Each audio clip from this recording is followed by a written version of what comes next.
estátua equestre que representa um líder de uma revolução que fizemos contra os Habsburgo ainda no século XVIII, quando eles começam a oprimir os húngaros. Em frente dele, no outro lado, mais um revolucionário. Ali uma estátua. O senhor chamava-se Luís Kossuth, também líder da revolução, mas já no século XIX, também contra os Habsburgo. E com a Revolução de 56 começou nesta praça. Nesta praça também tem os símbolos da Revolução. Por exemplo, aqui uma bandeira, que agora não há muito vento, mas esta bandeira tem um buraco no meio. A bandeira da Hungria, vermelho, branco, verde, e no meio tem um buraco, que agora não sei se vamos ver, mas tem que acreditar.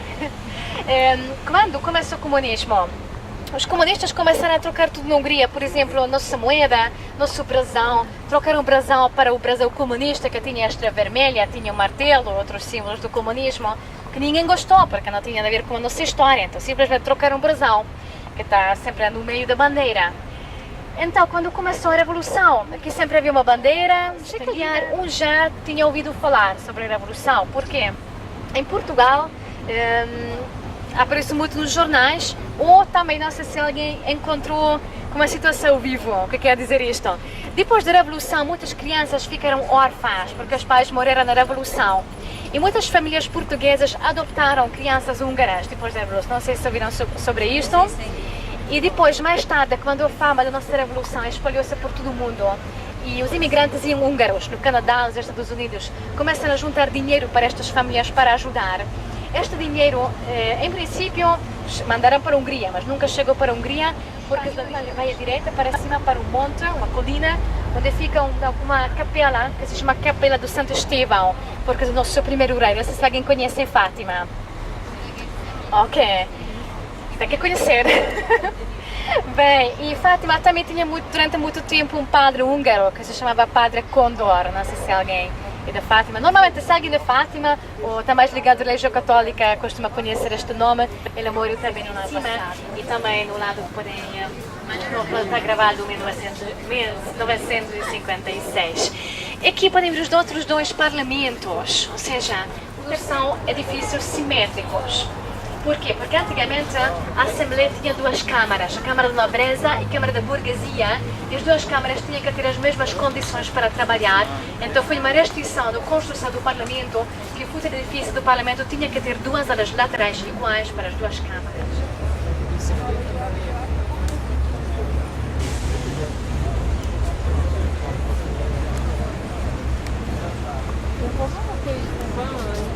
Venha mais perto, por favor. Porque eu preciso. Bem, o edifício foi inaugurado em 1904 e desde este ano até hoje funciona como parlamento. Durante o comunismo também funcionou como parlamento. Nós agora entramos por uma porta lateral, porque o edifício em total tem 27 entradas e 29 escadarias. Se juntássemos todas as cadeiras do Parlamento, recebemos uma escadaria de 30 km só dentro do edifício. Então, era o prédio maior da Europa quando foi construído. A construção começou no 1882, então até 1904 que foi a inauguração. Até podemos dizer que rápido, não é? 20 e tal anos, mas o edifício tão grande e naquela altura. A entrada principal fica por aqui. Mas esta entrada sempre fica fechada, quase sempre. Só abre para pessoas tão ilustres como o próprio Papa, a Rainha da Inglaterra, então, ministros, presidentes. Infelizmente para nós agora não abriram, então temos que usar esta portinha lateral. Se alguém entra no Parlamento pode ver uma riqueza de decoração, muito ouro, mármore, pinturas em todo lado. Na decoração interior usavam mais ou menos 30 quilos de ouro, que sim, quando falamos de ouro, normalmente falamos em gramas, não em quilos, mas aqui nada é de verdadeiro ouro, tudo coberto com folhas fininhas de ouro, mas tudo que é dourado é verdadeiro ouro. Aqui trabalhavam pintores húngaros e também mestres húngaros do século XIX, porque foi uma condição para dar trabalho para as pessoas naquela altura, que foi uma muito boa ideia. Então, aqui, se digo os nomes dos pintores, vocês certeza que não vão conhecer, porque pintores húngaros famosos do século XIX. Agora vamos subir para a escadaria principal, vamos parar no meio para um pouco de descanso e para explicar umas coisas. Aqui ainda podem tirar fotos com flash à vontade.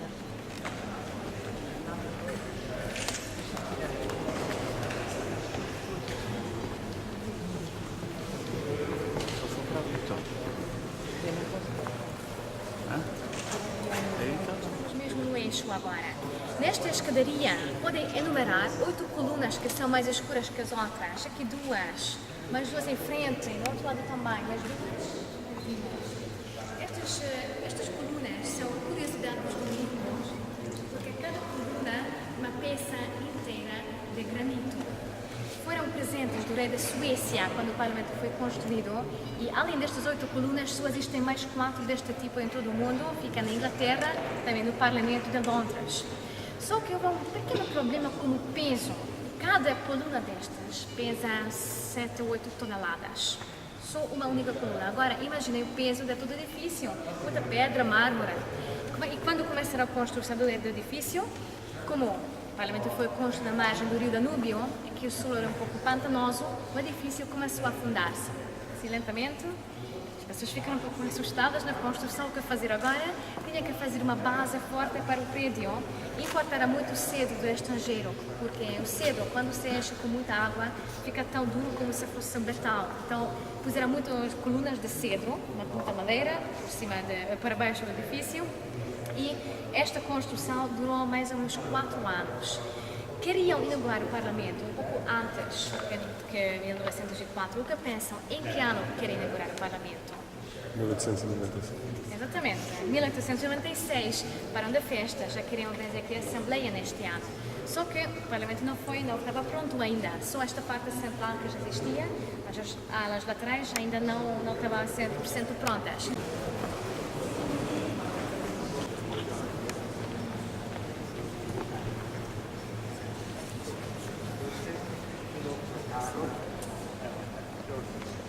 No meio desta sala, 5 e 5 minutos fazem continência para curar, que fizeram agora mesmo antes, ainda vamos ver.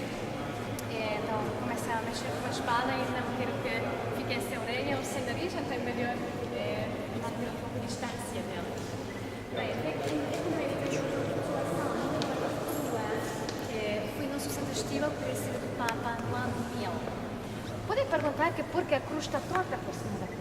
Podem ver, não está direita, está torta. O que aconteceu? Sabe, antigamente entre o Vaticano e a Hungria, as estradas não tinham muito boa qualidade. A coroa estava cheia de carroça e como as estradas tinham muitos buracos, acontece que a coroa caiu da carroça. Então a cruz ficou torta. As pessoas naquela altura pensavam que isto era um sinal celeste, deixaram assim, não fizeram nada. Claro que isto é uma explicação lendária, porque ninguém sabe porque a cruz está torta, ninguém. Não sabemos se foi feita de propósito assim ou aconteceu algum acidente mais tarde. Porque temos imagens ainda também da Idade Média da coroa e às vezes vem com cruz torta e às vezes cruz direta, então não sabemos qual é a original. Depois, a coroa também tem uma caixa de vidro que resiste ao terremoto, resiste aos tiros. E podem perguntar o que está a fazer aqui a coroa, exatamente, no Parlamento, quando a coroa é o símbolo da monarquia e o Parlamento é o símbolo da democracia, então há uma contradição aqui. Vou fazer a continência para a coroa. Então, por isso perguntar se há uma contradição aqui, monarquia ou agora a democracia. Na Hungria, a coroa não simboliza a monarquia, por isso pode ficar no Parlamento. Na Hungria, a coroa simboliza toda a Hungria, os territórios da Hungria. E quando Santo Estíbal recebeu a estrutura do Papa, ele só tinha um único filho que podia seguir no trono. Só que este filho morreu muito jovem, tinha 20 anos quando morreu, e a Hungria ficou sem príncipe herdeiro no trono. Santo Estíbal, antes de morrer, ofereceu esta coroa para Nossa Senhora Santa Maria.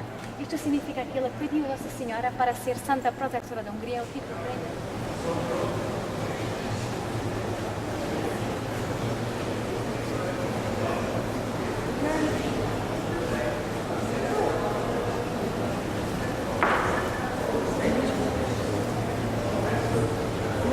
se chama sala de descanso, mas é proibido sentar aqui. Não se pode descansar, não é para nós, para os deputados, que trabalham bastante, não é? Precisam descansar. E também aquela sala onde costumam fazer as reportagens com eles, então, que vem a televisão e fazem aqui a reportagem. Também é uma sala muito bonita, muito bem decorada. E aqui já aparecem coisas novas quanto a decoração que ainda não vimos. Por exemplo, esta tapete. Podem ver que o tapete, o tapete é bem grande. Toda a sala é um único tapete.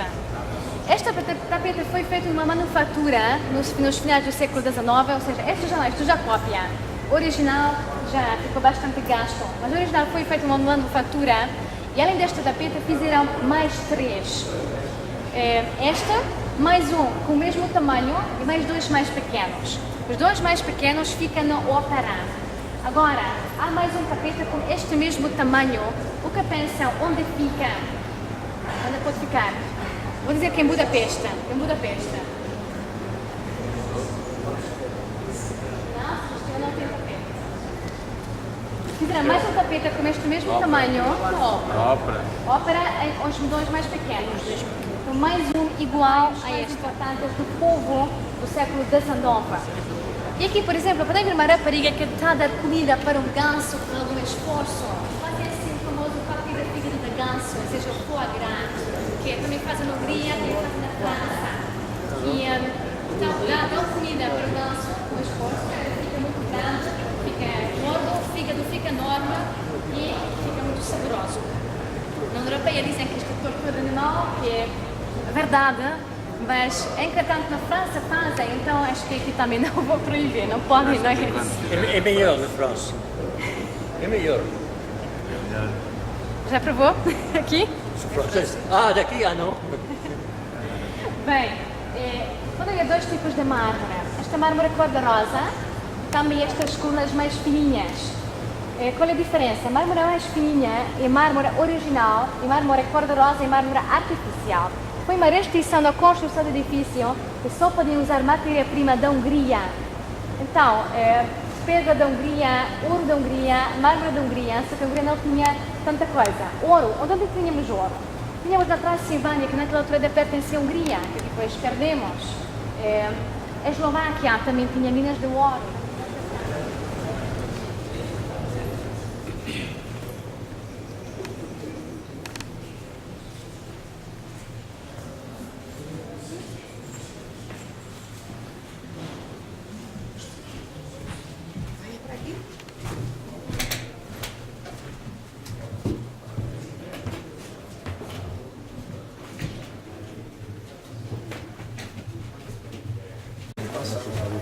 Que boa vida dos deputados húngaros, não é? Sim, condições lindíssimas.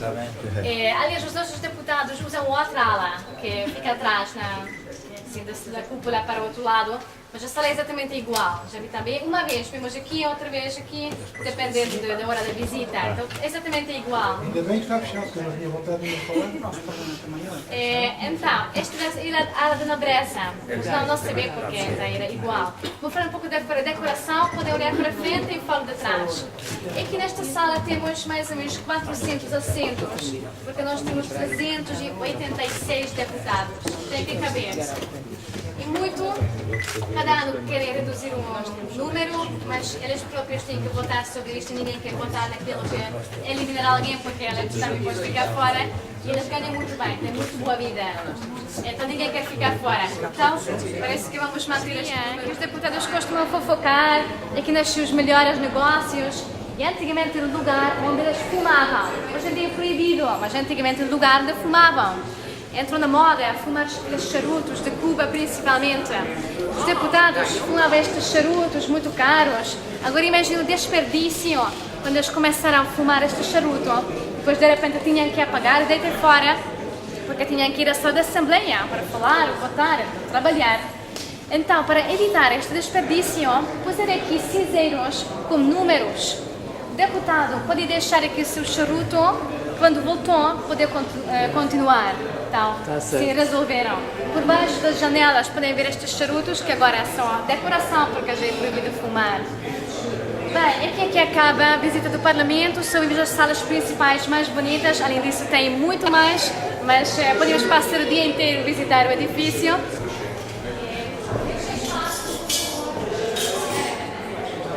Deixar espaço.